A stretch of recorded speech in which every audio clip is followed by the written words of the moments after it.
یہ تو ان لوگوں کی کہانی ہے جنہوں نے بتوں کو پوجا اور ان کو وہ پروٹوکول دینے لگے، وہ تعظیم دینے لگے، وہ محبت دینے لگے جو اللہ کا حق ہے، جس نے پیدا کیا ہے۔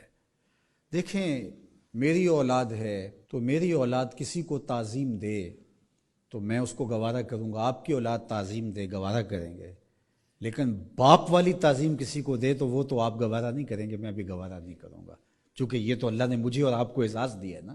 میری اولاد میرے سے ضد کر کے بھی کھلونے مانگ لے، کوئی چیز مانگ لے تو میں ضد پوری کروں گا اور مجھے خوشی ہوگی، لیکن میری اولاد کسی اور سے مانگے تو میری غیرت جاگے گی کہ یہ تو میرا حق تھا کہ میری اولاد کو مجھ سے اپنی ضروریات کی تکمیل کے لیے سوال کرنا چاہیے تھا، اس نے کسی اور سے کیا تو میرا رب بھی گوارا نہیں کرتا کہ میرا بندہ ہو کسی اور کی دہلیز پہ جائے۔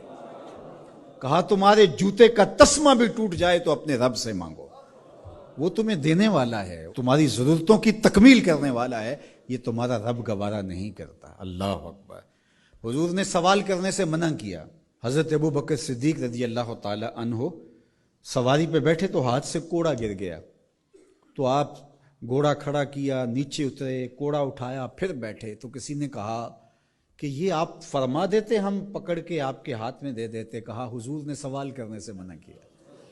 یہ ہیں وہ لوگ جو عمل کرنے والے ہیں اور ہم تو باتیں کرنے والے ہیں۔ والذین آمنوا اشد حبا للہ، اور جو اہل ایمان ہیں وہ اللہ کو ٹوٹ کے چاہتے ہیں، شدید، بلکہ شدید سے آگے اشد ہے لفظ، یہ طلبہ جانتے، اس میں تفضیل ہے۔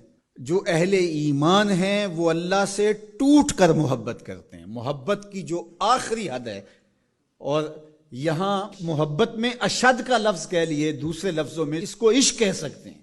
جو اہل ایمان ہے وہ رب سے عشق کرتے ہیں، وہ رب سے ٹوٹ کر محبت کرتے ہیں۔ اشد حب للہ، شدید محبت نہیں، اشد محبت۔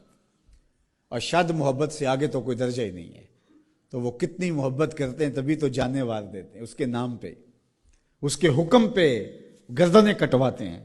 یہ ہے شدید محبت کا روپ۔ اس کا حکم ہوا جیسا ہوا۔ ذرا دیکھیے یہ کتنے لوگ ہیں، آپ کوئی شہر سے آیا ہے، کوئی دیہات سے آیا ہے، کوئی دوسرے شہر سے آیا ہے، کوئی گلیوں سے نکل کے آ گیا ہے، تو یہ کیوں بھاگے بھاگے آ رہے ہیں؟ آج کل تو کسی کے پاس 10 منٹ نہیں ہے، تو آپ کہیں گے جمعہ ہے، رب کا بلاوا ہے، آگے یہاں میں چاہوں تو 1 گھنٹہ گفتگو کروں، آدھا کروں، آپ بیٹھے رہیں گے، پھر چلے جائیں گے، ابھی گھر جا کے کمر سیدھی نہیں ہوگی تو پھر مسجد سے بلاوا آئے گا، آپ پھر بھاگے چلے آئیں گے۔ تو وہ مالک اس محبت کی لاج رکھنے والا ہے۔ یار اللہ سے محبت بہت بڑی دولت ہے، آج اللہ سے محبت ہم بھول گئے ہیں۔ حضور علیہ الصلاۃ والسلام کی محبت بھی اللہ کی محبت ہے، یہ بات ذہن میں رکھیے گا۔ اس کا یہ مطلب نہیں ہے کہ کوئی شخص حضور کی محبت کی نفی کر دے اللہ کی محبت کا نام لے کر، جس طرح کہ ایک فکر ایسی بھی موجود ہے، لیکن دوسری جانب بھی کچھ ایسی صورتیں اتر گئی ہیں کہ حضور کی محبت اس کا نام لیا جاتا ہے اور اللہ کی محبت بتدریج دلوں سے اس طرح سے ختم کر دی گئی ہے۔ اہل ایمان اللہ سے ٹوٹ کے محبت کرتا، تتجافا جنوبہم عن المضاجع، اور اللہ کی محبت کی وجہ سے راتوں کو ان کی کروٹیں بستروں سے الگ رہتی ہیں، وہ خوف اور طمع میں رب کو پکارتے ہیں، کبھی قیام میں، کبھی سجود میں، کبھی رکوع میں، کبھی تسبیح کرتے ہوئے، کبھی تہلیل کے ترانے پڑھتے ہوئے، اس کا مبارک نام لیتے ہوئے، تو اس کے ذکر سے اس کی محبت کا اظہار ہوتا ہے۔